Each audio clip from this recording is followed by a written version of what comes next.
Halo, Assalamualaikum warahmatullahi wabarakatuh. Jumpa lagi dengan saya Freddy Sudaryanto seperti biasa di seputar info, dan malam ini kita kembali membahas kasus Subang.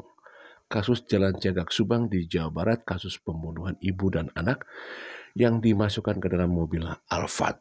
Dan sekarang kembali viral dan ramai kembali setelah ditangkapnya salah satu tersangka yang selama ini sudah jadi tersangka tetapi belum ditangkap, dan hari ini atau minggu kemarin sudah ditangkap, yaitu salah satunya bernama Abi Aulia. Abi Aulia adalah anak tiri dari terpidana, yaitu Pak Yosep Hidayah. Pak Yosep Hidayah dinyatakan jadi tersangka pada saat ada pengakuan dari salah satu saksi, yaitu Muhammad Ramdhanu.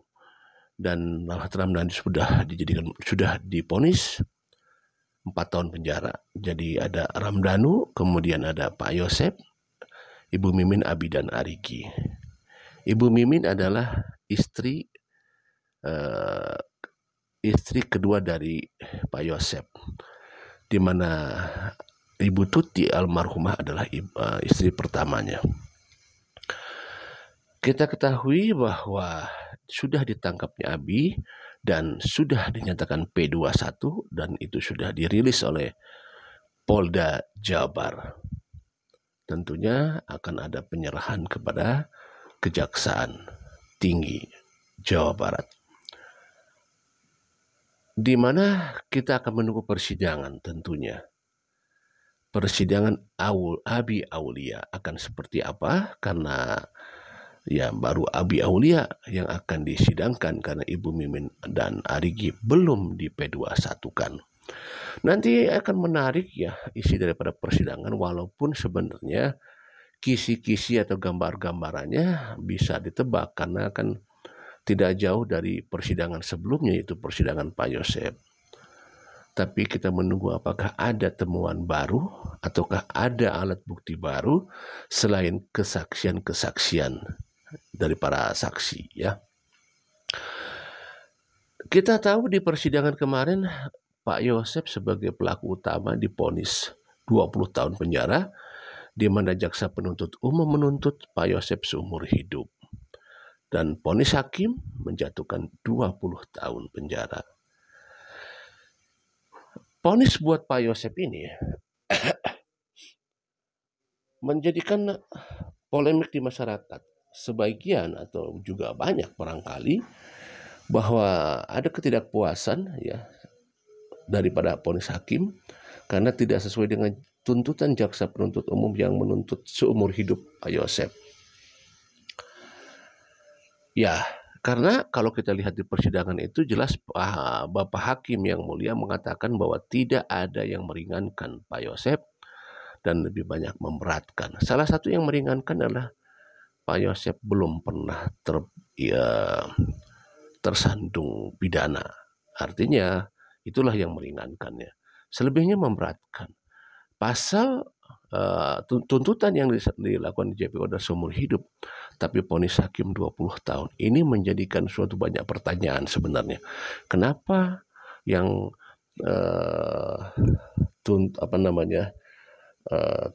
memberatkan dan tidak ada yang meringankan, tapi vonisnya 20 tahun.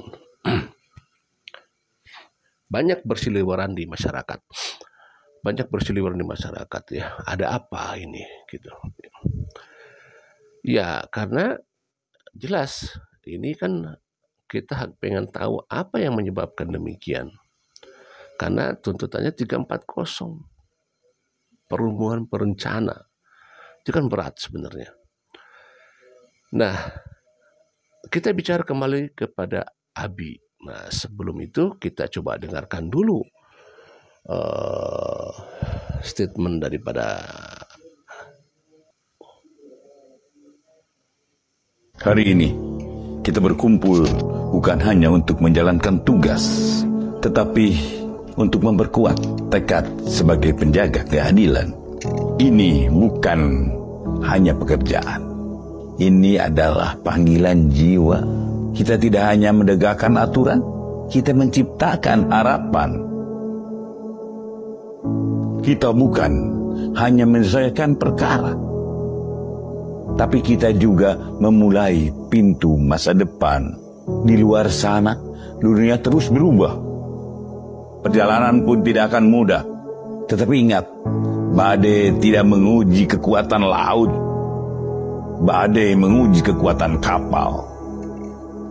Dan kapal yang kokoh tidak takut pada badai. Jangan hanya bekerja untuk dunia yang Anda tinggali sekarang.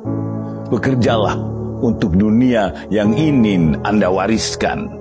Dunia yang lebih adil, lebih jujur, lebih manusiawi.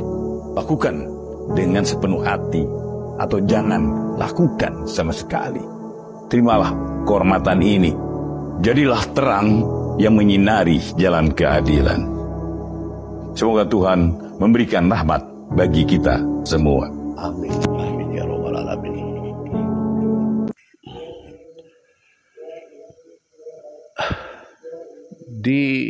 Pada saat persidangan dan vonis hakim Pak Yosef dan Ramdhanu, itu masa pemerintahan Pak Jokowi. Dan sekarang untuk Abi, masa pemerintahan Bapak Prabowo. Masa pemerintahan Prabowo, kita tahu bahwa semua para menteri dan para pembantu-pembantu presiden sudah diberikan instruksi oleh Bapak Presiden, Bapak Prabowo Subianto, untuk melakukan tugasnya secara tegas, tidak pandang bulu, dan tidak ada tajam ke bawah dan tumpul ke atas. Dan sekarang ini itu dibuktikan. Salah satunya kasus Pertamina ini lagi marak, dan ini terbukti tidak tumpul ke bawah, tidak tumpul ke atas, tapi tajam ke atas. Ini bagus. Mudah-mudahan bahwa para hakim yang akan bekerja dimanapun, kasus apapun, dengan tadi statement yang disampaikan oleh Bapak Jaksa Agung, tentunya itu akan memberikan perhatian khusus bahwa mereka para hakim harus bekerja sesuai dengan keilmuannya, dan tentunya harus seadil-adilnya sesuai dengan hukum yang berlaku. Itu yang kita harapkan nanti di persidangan nanti, agar senantiasa memutuskan sesuai dengan fakta-fakta persidangan. Ini yang akan kita harapkan nanti di persidangan nanti. Mudah-mudahan, karena ya sekali lagi hakim yang akan memimpin nanti bisa dipastikan bukan hakim yang kemarin, karena di PN Subang sudah berganti hakimnya. Entah siapa yang sekarang menduduki ketua hakim di PN Subang ya, tetapi yang jelas yang lama itu sudah diganti. Mudah-mudahan dengan statement yang disampaikan oleh Bapak Jaksa Agung itu akan memberikan ketegasan, minimal adalah adanya unsur pengawasan, di mana hakim akan melakukan suatu hal yang betul-betul seadil-adilnya, setegas-tegasnya, dan tidak ada apa yang disebut dengan masuk angin. Kita berharap demikian ya. Mudah-mudahan di persidangan nanti, persidangan Abi Aulia akan memberikan hasil yang maksimal, jujur, dan adil. Mudah-mudahan seperti itu. Itu harapan kita semua. Demikian materi malam ini. Apakah yang akan terjadi di hasil vonis nanti di persidangan untuk Abi Aulia?